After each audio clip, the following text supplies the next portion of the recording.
সকাল থেকেই বাইরে ঝমঝমিয়ে বৃষ্টি পড়ছে। তো এই বৃষ্টির দিনে মেনলি সবাই খিচুড়ি বানায়, কিন্তু আজকে আমি ভাবলাম একটু অন্যরকম কিছু বানানো যাক। খিচুড়ি তো আমরা খেয়েই থাকি বৃষ্টির দিনে।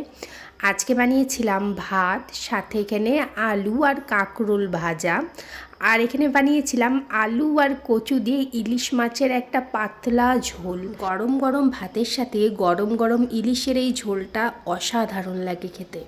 আগে জানো তো কচু আমি অতটা পছন্দ করতাম না, কিন্তু ইদানিং কি হয়েছে, কচুর প্রতি না একটা আকর্ষণ অনুভব করি। এই একদিন হলো ইলিশের ঝোলে আমি কচু দিয়ে বানিয়েছিলাম, তারপর থেকে যখনই মাছ বানাচ্ছি একটা দুটো করে আমি কচু দিয়েই দিচ্ছি। কচুটা খেতে এত ভালো লাগছে। প্রথমে তো ভাতটা আলু আর কাঁকরোল ভাজা দিয়ে খেয়েছি। উচ্ছের থেকে না কাঁকরোল ভাজাটা আমার বেশি ভালো লাগে খেতে। তোমাদের কোনটা বেশি ভালো লাগে কমেন্টে জানাবে। আর তারপরে এখানে ইলিশের ঝোলটা ঢেলে নিয়েছি, সাথে একদম কাঁচা লঙ্কা তো ডলতেই হবে। কাঁচা লঙ্কা না ডললেই পাতলা ঝোলের টেস্টটা মানে ভালোভাবে অনুভব করতে পারবে না।